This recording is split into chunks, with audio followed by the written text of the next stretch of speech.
সঠিক নিয়মে কিভাবে ইমোতে স্টোরি পোস্ট করে ভাইরাল করবেন সেই প্রসেস দেখিয়ে দিব আজকের ভিডিওতে। আপনি জাস্ট ইমোতে একটি স্টোরি পোস্ট করবেন, সেই স্টোরিতে মিলিয়ন মিলিয়ন বা হাজার হাজার ভিউজ আনতে পারবেন। তার জন্য প্রথমে আপনাদের মোবাইল থেকে ইমো অ্যাপটি ওপেন করে দিবেন। সো ইমো অ্যাপটি ওপেন করার পর আপনাদের জাস্ট একটি প্রমাণ সহ দেখায় যে আমি স্টোরি পোস্ট করেছি, কত ভিউজ আসছে। সো এখান থেকে দেখেন মাই স্টোরিতে ক্লিক করছি, এখানে আমি একটি পোস্ট করেছি। সো এখান থেকে দেখেন আমার স্টোরিতে 6.79K কিন্তু ভিউজ আসছে। তো এখান থেকে দেখেন অনেক কিন্তু ভিউজ আসছে। আপনারা এরকম ভাবে স্টোরি পোস্ট করে অনেক ভিউজ আনতে পারবেন। তার জন্য কিভাবে পোস্ট করবেন, প্রথমে আপনাদের অ্যাড স্টোরি নামে একটি অপশন আছে, আপনি জাস্ট এখান থেকে অ্যাড স্টোরি অপশনে ক্লিক করে দিবেন।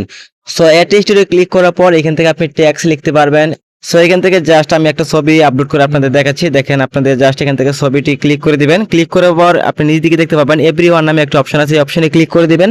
সো আপনি এখানে যদি মাই কন্টাক্ট অনলি করে আপলোড করেন তাহলে কিন্তু আপনার ফ্রেন্ড লিস্টে যারা আছে তারাই কিন্তু আপনার এই পোস্টটি দেখতে পারবে এবং ভিজিবল টু সিলেক্ট কন্টাক্ট দেখতে পাবে, হাইড ফ্রম সিলেক্ট কন্টাক্ট মানে আপনি যদি হাইড করতে চান সেখানে হাইড করতে পারবেন। আর যদি আপনার ইমো স্টোরিটি ভাইরাল করতে চান সেক্ষেত্রে কিন্তু আপনাদের এখান থেকে এভরিওয়ান সিলেক্ট করে আপলোড করতে হবে।